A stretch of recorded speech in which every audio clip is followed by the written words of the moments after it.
दोस्तों ये दुनिया बड़ी ही विचित्र है। कभी प्रकृति किसी सभ्यता का अंत करती है तो कभी मानव ही दूसरे मानव के जीवन के अंत करने में जुट जाता है।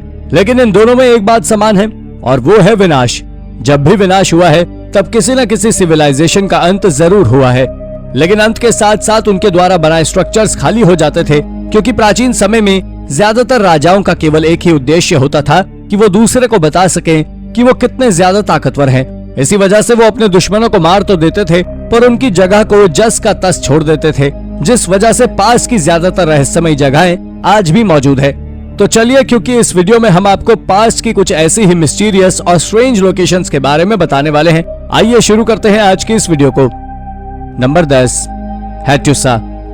दोस्तों, ब्रॉन्ज एज के अंतिम दौर में हेटी एम्पायर पश्चिम एशिया से ग्रीस तक फैला था। वैसे तो बाइबल में भी अनेक जगह हित्तैती का उल्लेख प्राचीन समय के सबसे शक्तिशाली साम्राज्यों में से एक के रूप में हुआ है। इस साम्राज्य की कई महान उपलब्धियां हैं, लेकिन इतिहास की मॉडर्न किताबों में इसे ठीक ढंग से जगह नहीं दी गई है।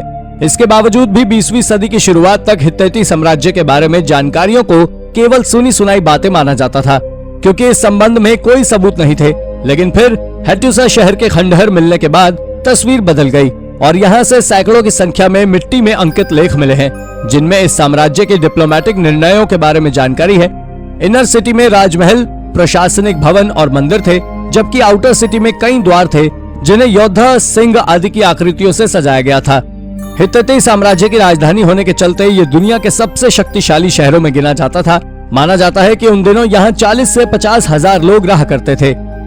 Number 9, McDermott's castle. ये मैकडर्मॉट कासल आयरलैंड में आज भी स्थित है। ये कासल बिल्कुल वैसा ही है जैसा कि आपने आज तक परियों की कहानी में सुना होगा, और इसे सबसे ज्यादा यूनिक ये बात बनाती है कि ये कासल एक आइलैंड पर बना है, जो कि एक लेक के बीचों बीच टाउन ऑफ बॉयल के करीब स्थित है। इस लेक का नाम लॉश की है और इसके अंदर में करीब 30 आइलैंड्स आते हैं। इस कासल के बारे में रिसर्चर्स का मानना है कि इसे आर्माडा डायनेस्टी के द्वारा 12th सेंचुरी में बनाया गया था। लेकिन इससे जुड़ी एक और अजीब बात यह है कि एक समय पर इस आइलैंड पर खराब मौसम के कारण बिजली गिरी थी, जिसके कारण से ये आइलैंड और उस पर बना वो कासल तो तबाह हुआ ही, लेकिन उससे भी ज्यादा बड़ी बात ये थी कि उस लाइटनिंग के कारण लगी आग से दर्जनों की तादाद में लोग जलकर मर गए। तो कुछ उस आग से बचने के लिए पानी में कूद गए और मौत के मुंह में चले गए, जिसके बाद इसे 1235 में मैकडर्मॉट के द्वारा दोबारा बनवाया गया था और उन्होंने इसे 1536 में खाली कर दिया और आज ये एक खंडहर में बदल गया है। Number 8, the ancient city of Termessos. इस एंशिएंट सिटी को एक पैम्फिलियंस के ग्रुप के द्वारा खोजा गया था, जिन्हें आज सोलिमी ट्राइब नाम से जाना जाता है। इसे टर्की के टॉरस माउंटेन की टॉप रेंज में बनाया गया है, जो सी लेवल से करीब 3000 फीट की ऊंचाई पर है। इसकी शुरुआत पहाड़ के निचले हिस्से से हुई थी और शायद आपको जानकर हैरानी होगी कि इसके टॉप पर बनी सबसे ऊंची जगह सी लेवल से 4500 फीट की ऊंचाई पर है। लेकिन उससे भी ज्यादा हैरानी की बात यह है दोस्तों कि इस माउंटेन रेंज पर रहने वाले लोगों के लिए नीचे उतरने की कोई व्यवस्था नहीं है। इसका मतलब कि जब ऊपर से किसी को नीचे सिटी में आना होता था या चढ़ना होता था तो उन्हें पहाड़ों पर क्लाइंब करके जाना होता था। लेकिन अब आप ज्यादातर लोग सोच रहे होंगे कि आखिर वो लोग ऐसी जगह पर रहते ही क्यों थे। तो आप जान ले कि वो जिस जगह पर रहते थे वहाँ कोई हमला करने की सोच भी नहीं सकता था। ये वाकई एक बहुत स्ट्रेंज लोकेशन है, लेकिन पानी की किल्लत के कारण लोगों ने धीरे धीरे उसे खाली कर दिया। नंबर 7, द खामी रोइन। ये सदर्न अफ्रीका की कैपिटल रह चुकी है।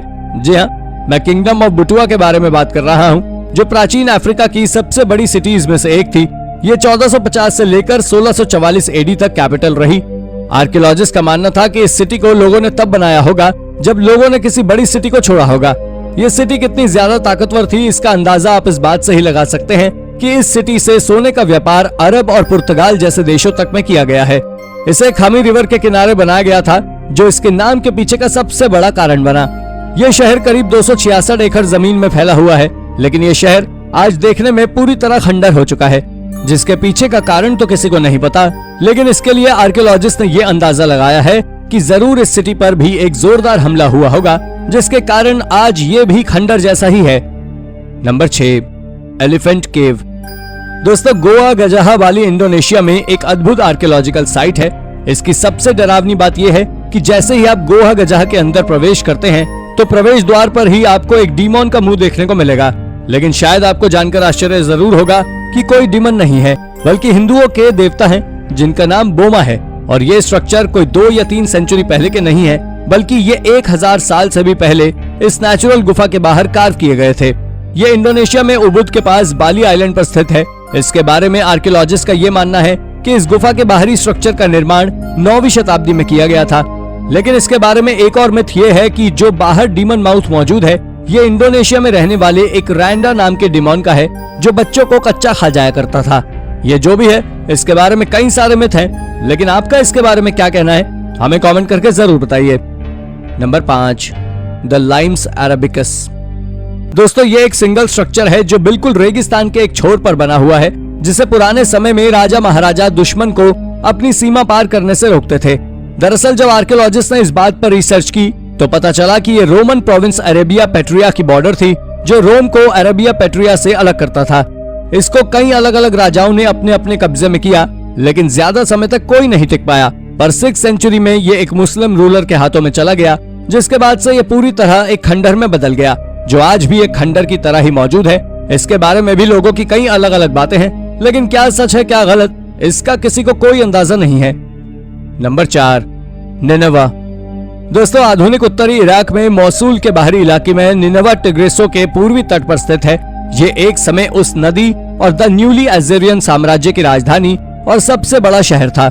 इसके साथ ही ये कई दशकों तक दुनिया का सबसे बड़ा शहर रहा। आज ये मौसूल के आधे हिस्से के लिए एक सामान्य नाम है। वर्ष 612 ईसा पूर्व तक में खंडर हुए इस शहर के खंडर आधुनिक समय के प्रमुख शहर मौसूल से नदी के उस पार स्थित है। निनेवा में कई बड़े आर्कियोलॉजिस्ट ने एसिरियन स्कल्पचर और अन्य कलाकृतियों की खुदाई वहां की गई है और अब वो दुनिया भर के संग्रहालयों में स्थित है। नंबर 3, क्यूडेड पर्डिडा। दोस्तों, क्यूडेड पर्डिडा, जिसे लॉस्ट सिटी ऑफ स्पेनिश के नाम से जाना जाता है, ये कोलंबिया के Sierra Nevada D Santa Marta में एक प्राचीन शहर या कहें एक पुरातात्विक स्थल है। इसके बारे में भी लोगों के कई अन्य विचार हैं। ऐसा माना जाता है कि माचू पिचू की तुलना में लगभग ये शहर 650 साल से ज्यादा पुराना है। हालांकि उस समय तक इसकी कार्बन डेटिंग नहीं की गई थी, लेकिन जब कार्बन डेटिंग की गई तब पता लगा कि इसकी स्थापना लगभग 800 सीई में हुई थी। इस स्थान को टिवाना और बुरिटका 200 के नाम से भी जाना जाता है। यह वाकई एक पावरफुल और मिस्टीरियस एंशिएंट लोकेशन रह चुकी है। नंबर 2, अ मिस्टीरियस केव।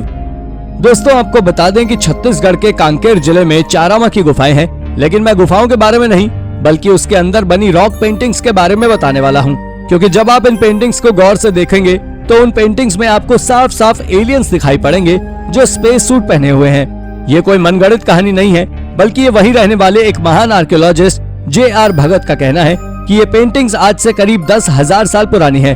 आपको बता दें कि इन रॉक पेंटिंग्स में न केवल आपको एलियंस दिखाई देते हैं, बल्कि कई जगह पर स्पेसशिप भी दिखाई पड़ती है।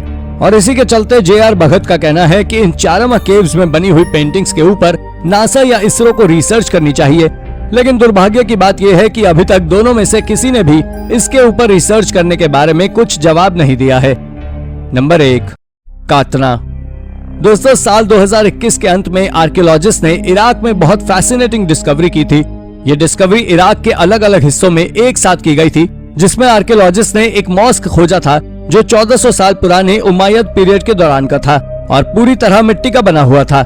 इसके बाद वहीं किंग गुडिया के खोए हुए टेम्पल को खोजा गया, जिनका राज एक समय पर पूरे सदर्न मेसोपोटामिया पर था। ये टेम्पल लगाज में खोजा गया था और इसके बाद हुई डिस्कवरी में एक्सपर्ट्स ने सिटी ऑफ लारसा में किंग सिन एडनम के पैलेस को खोजा था, जिन्होंने 1850 से 1844 बीसी तक इराक के एंशिएंट बेबीलोनिया पर राज किया था। इस टेम्पल में 10 कमरे थे।